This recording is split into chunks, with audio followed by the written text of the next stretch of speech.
Hello there guys, Bilbo10000 here, bringing you a new Let's Play, and today, we're doing Spyro the Dragon.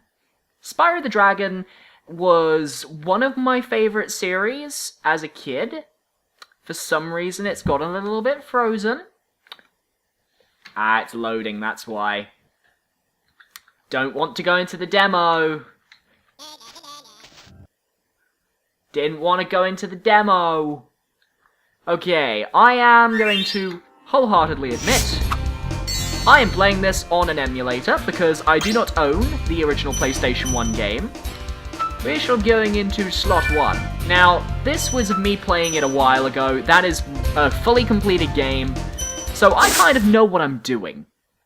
So, straight away, we're going to kind of just load in the world of dragons. The first game was pretty kind of silly, kind of substandard, really.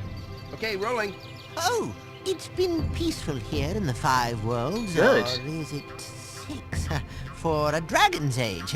There's We now Spyro have chasing a 12,000 sheep. treasure, or is it 14,000? What about Spyro this killing a nasty sheep. Gnort character? Now, I understand he's found a magic spell to turn gems into warriors for his cause. I'll take that question. Nasty Nork is a simple creature. Wow.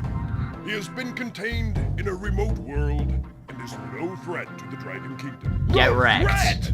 Besides, he is ugly. Ugly? That does it! Typical PS1 game humor.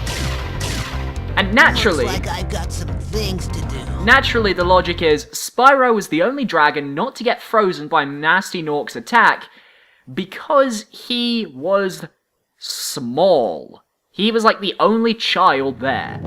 So, pretty much, this is the first world of the game. It is a hub. You have a few attacks. You can jump, you can breathe flames, you can charge, and you can obviously glide and things. Now, your main objective in the game is to go to the different dragons and save them by standing on their pedestals. There are 80 dragons to save in all sorts of different worlds. Thank you for releasing me, Spyro. Free 10 dragons in the Artisan world. Then find the balloonist. He'll transport you to the next world. Thank you, What Nesta. about Nasty Nork? I'm going after him. Find dragons first. That's all I can tell you. Exactly. So, our first dragon, Nestor, we've saved him. Let's go save another dragon, shall we? We've rescued Delbin. Where's Nasty Nork? I'll torch him. Keep your horns on, Spyro! You have much to learn first. Do you know what the dragonfly following you is doing? His name is Sparks, and he's helping and protecting you. Keep an eye on him and see what I mean. Sparks is pretty much our life bar. He's a dragonfly that changes colours whenever you go near and get hit by enemies. So, as well as collecting dragons, there is a secondary goal. Finding all the gems, dragon eggs in worlds. You basically... These games are made as collectathons. You kill enemies, you collect all sorts of items, and every world has its own amount of things to collect. If I can remember which button was the...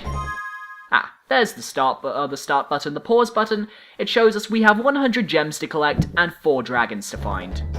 Now, since this is a hub world, everything is pretty easy and substandard to find, but there is a little bit of a trick to some of these areas.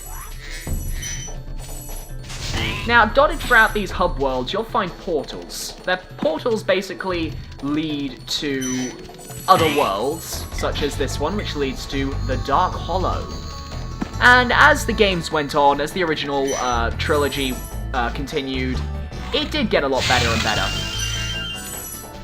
Those are your extra lives. They're basically one-ups. Little crystal figures of Spyro. I believe they were changed in later games to be his head, but I can't remember if that was the case or not. You can destroy treasure chests with a nice breath of fire, but some treasure chests do require you to charge to unlock them, because some of them are laced with... Get over here. Some of them are laced with a lock, and they're metal, and fire just won't affect them. You are getting on my nerves. I'll come back for you later. So, collecting more gems, we're just gonna go around this world, this little hub, and collect all the gems here first. So, how this series is going to work is each episode is going to be a different world, collecting different gems and different dragons, and basically, the good thing about this game... Okay, how do I move the camera? E. The good thing about this game is that every single world is completable 100% from the get-go, so you don't have to unlock items in order to 100% a world. So once you've beaten a world, you've beaten a world. It's beaten for good. Sparks also helps to collect gems, just checking that out there. We just rescued Thomas. Hey, Spyro, press the jump button twice to glide. I'm so fabulous. Don't be afraid. Afraid? Of what? Falling from high mountain peaks, plummeting into prehistoric glaciers. Great. Oh, that. That was something you want to tell a very young dragon about. A young, immature dragon, I might add.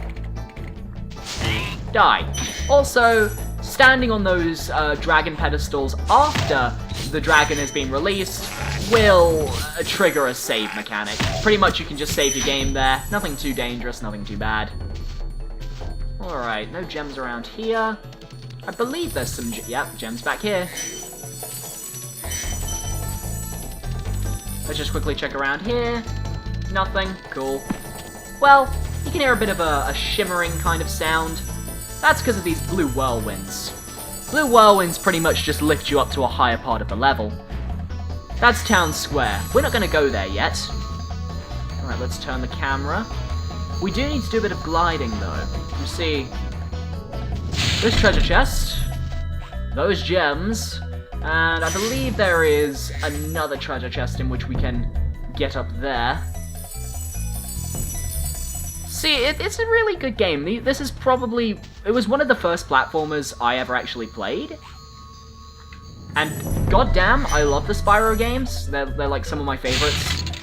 Like the original trilogy of just this game and the others were just some of the best memories I've had of gaming as a kid. And it's great to be able to play them and just kind of look back and just see how good / bad they were. Yes, I just murdered that sheep.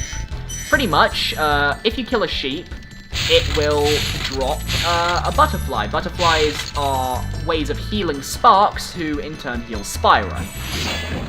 We just rescued Argus, and no, he isn't like the Shadow of the Colossus.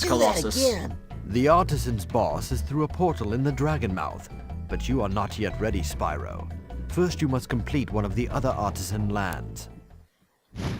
So in order to get to the boss of this realm, we need some sort of proof. Now, we're not going to be going there until we've defeated all of the other worlds.